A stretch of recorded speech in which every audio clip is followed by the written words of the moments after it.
So we're going to demonstrate how to conduct a multiple correlation regression in SPSS. We have 20 subjects in this study. They've been measured on forgiveness, relational closeness, and apology. What we'd like to know is the extent to which closeness and apology predict forgiveness. Go to the Analyze menu, Regression, Linear, and as we said, we want to know how these two things predict forgiveness. So we're going to move forgiveness over here, and we'll take each of these and move them into the independence box. We'll click OK. And SPSS provides for us the multiple correlation regression analysis, shows us that the overall correlation between both apology and relational closeness with forgiveness is 0.666. R squared is 0.443. The F value for that R squared, that multiple R squared that is 6.772, and the statistical significance is 0.007. So overall, the two of these things correlate at a significant level with forgiveness. Down here, what we see is that we have a B and a beta for each of the two predictor variables. What this indicates to us is that the closeness variable is not a unique predictor, but the apology variable is a unique predictor. Hi, welcome to howtostats.com. In this video, I'm going to demonstrate how to perform a multiple regression analysis. I've already uploaded a video that's a brief video based on this analysis, so if you're only interested in watching the real bare bones basic analysis of doing multiple regression and SPSS, you might consider watching that video. In this video, I'm going to go into more depth because multiple regression is quite a sophisticated technique and there are a number of features to it. So in this example, I've got real data here, and the data correspond to the same data I did a principal components analysis on, which is the premium discount percentage associated with 9 listed investment company stocks. So these stocks trade at a particular price, and that price at times deviates from its underlying net asset value, and sometimes it's negative, which gives a negative percentage, as in this case here. But in other times it's positive, like for ARG it's positive. And the question I'm wanting to answer in this multiple regression analysis is whether I can predict the largest listed investment company on the Australian Stock Exchange, which is AFI.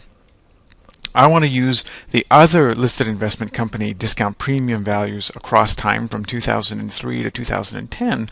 I want to see if I can predict with a high level of accuracy the listed investment company discount premium associated with AFI. Now, these data could be any data so long as they're measured on a continuous interval ratio scale. Now, that's in multiple regression, that's particularly true for the dependent variable, that you want to be an interval ratio scale. That means continuous. But the independent variables in this analysis are also interval ratio continuous variables, but you could include dichotomous variables in a multiple regression analysis if they're the independent variables. So to do this analysis, go into Analyze, Regression, Linear. Now, my dependent variable is only one space for one variable, and it's AFI. I'm going to put that in there because I'm trying to predict AFI's variability in discount premium values across time. Now, the independent variables are all the other remaining listed investment companies, for which there are 1, 2, 3, 4, 5, 6, 7, 8.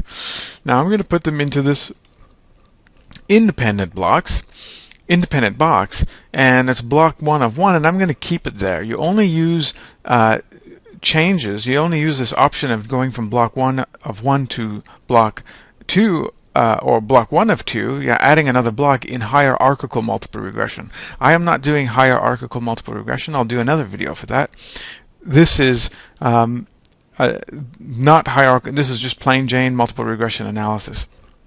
Now, what you have to note after you include your dependent variable and your independent variable is you want to put into method the method of including or excluding the independent variables in the model. So what we want to do here is build a model with independent variables, but we only want statistically significant contributors to the multiple regression equation. And so now we have to choose one of 4 methods to do so. If we used method enter, which is the default, it would just force all the independent variables into the multiple regression equation, irrespective of their statistical significance. Now, the alternatives, the most popular alternative, I suspect, is stepwise, and I'm going to choose that now as a method of determining statistically significant predictors in the equation.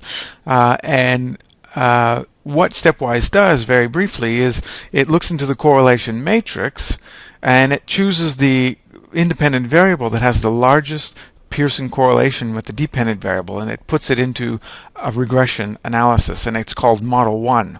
And then it goes back to the correlation matrix and it looks for the next highest predictor of the dependent variable, controlling for variance in the first predictor that was included in the model. And so it does that sequentially. It keeps going back to the basically the semi-partial correlations and looking for the next biggest predictor of the dependent variable. And then once it finds that it has found a non-significant predictor, it stops the analysis. So, and I'm choosing stepwise, which is the most common, but there are a lot of critics that with stepwise, criticisms and critics with stepwise, but I think